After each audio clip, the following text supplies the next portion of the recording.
ने सातत्याने लोकसभेच्या नंतर झालेल्या विधानसभा निवडणुकांमध्ये 70 ते 80 लाख नावं ही नव्याने समाविष्ट करण्यात आली.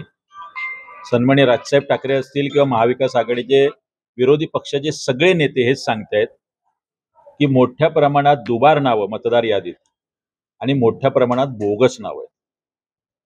सेम बेलापूर विधानसभेत विधानसभा निवडणुकीच्या अगोदर 15,000 दुबार नावं आणि 18,000 ज्यांचा नावांचा थांगपत्ता लागत नाही, ज्यांच्या पत्त्याच्या समोर तो कुठला नेमका पत्ता आहे तो सापडत नाही, अशी नावं आम्ही निवडणूक निर्णय अधिकाऱ्यांना दिली होती.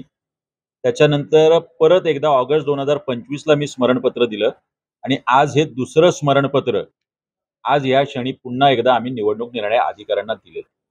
मात्र या संदर्भात निवडणूक निर्णय अधिकारी जरी सकारात्मक असले तरी त्यांचे खालचे कर्मचारी अधिकारी BLO हे कुठलंही काम नेमकं करताना दिसत नाही. माझ्यासमोर आता 148 क्रमांकाची यादी आहे, ज्याच्यामध्ये नाव आहे नाझमीन गाझी, त्यांचं नाव लिहिलंय शरीफा गाझी फादर नेम, आणि हाऊस नंबर आहे सुलभ शौचालय. हे काम आहे निवडणूक अधिकाऱ्यांचं.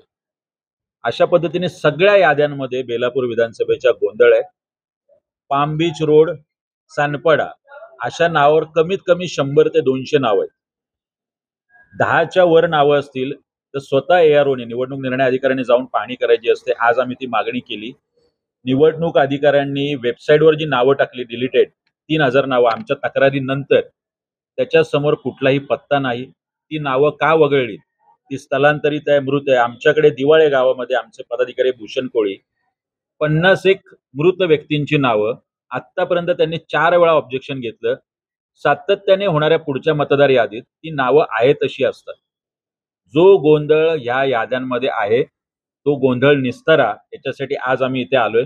परत एकदा पुढच्या 5 दिवसांनी येणार आहे. जोपर्यंत ह्याचं शुद्धीकरण पूर्ण होत नाही तोपर्यंत महाराष्ट्र नवनिर्माण सेना अशाच पद्धतीने सन्माननीय राजसाहेबांच्या आदेशाने सक्रिय राहील. विधानसभा आणि लोकसभा निवडणुका होत्या तेव्हा देखील असाच गोंधळ होता. आता तुम्हाला वाटते का तोडगा निघेल की फक्त चर्चा? नाही, मला वाटतं आता आम्ही आणि विरोधी पक्षाने नेमकं बोट कशा पद्धतीने मतदार यादीत घोळ घालून जिंकायचं, हे भारतीय जनता पक्ष असेल, शिंदे सेना असेल किंवा अजित पवारांची राष्ट्रवादी असेल, यांच्यावरती नेमकं मार्मावर बोट ठेवल्यामुळे आपल्याला सगळे ज्या पद्धतीने आता विखारी बोलायला सुरुवात केली, म्हणजे आम्ही प्रश्न विचारतोय निवडणूक आयोगाला, उत्तर निवडणूक आयोगाचे प्रवक्ते असल्यासारखं भारतीय जनता पक्ष आणि शिंदे सेना देत आहे.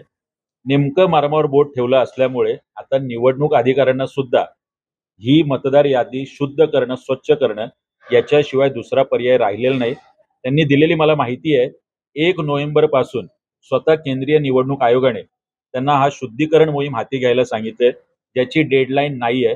आम्ही त्याच्या अगोदरच बेलापूर विधानसभेत, भविष्यात ऐरोली विधानसभेत सुद्धा अशाच पद्धतीची जी दुबार नावं आहेत त्यांची यादी, ज्या पद्धतीने मृत व्यक्तींची नावं आहेत जी अजूनही डिलीट केलेली नाहीत ती यादी, स्थलांतरित यांची यादी. कारण या नवी मुंबईमध्ये असे अनेक दबंग नगरसेवक आहेत ज्यांनी पश्चिम महाराष्ट्रातले जे मतदार आहेत, आपल्या घरातले नातेवाईक यांची नावं सुद्धा नवी मुंबईत टाकण्यात आलेली आहे मतदार यादीमध्ये.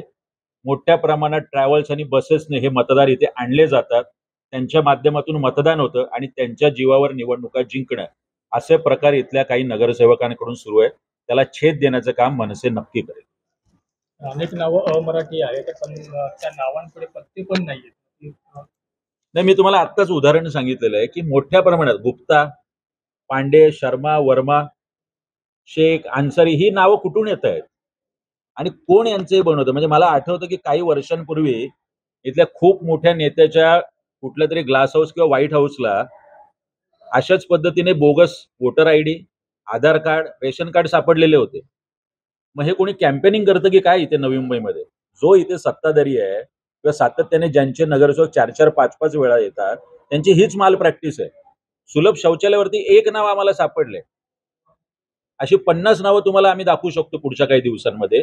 आणि येणाऱ्या मंगळवारी अशा अनेक नावांचं, म्हणजे माझ्यासमोर यादी आहे, त्यासमोर काय लिहिलंय, घर क्रमांकाच्या पुढे काय लिहिलंय, बाळकृष्ण भोईर. आईच्या नावाच्या पुढे लिहिलंय मोहिते. महिला असून पतीचं नाव काय तर सेल्फ, वडिलांचं नाव काय फादर पाटील, वडिलांचं नाव काय सेल्फ, आईचं नाव काय सेल्फ, घर क्रमांकाच्या नावाच्या पुढे काय सूर्यकांत नवले. हा घोळ नेमका BLO घालतंय तर कुणाच्या आशीर्वादाने घालतंय. ज्या पद्धतीने मंदा म्हात्रेंनी इथे आरोप केला होता इथले आमदार की पैसे घेऊन निवडणूक अधिकारी या पद्धतीची नावं ऍड करतात, डिलीट करतात, तर माझं म्हणणं आजही आम्ही निवडणूक निर्णय अधिकाऱ्यांना सांगितलंय की त्याची सुद्धा चौकशी झाली पाहिजे आणि या सगळ्या BLOंच्या कामावरती निवडणूक निर्णय अधिकाऱ्यांचा वचक असायला पाहिजे.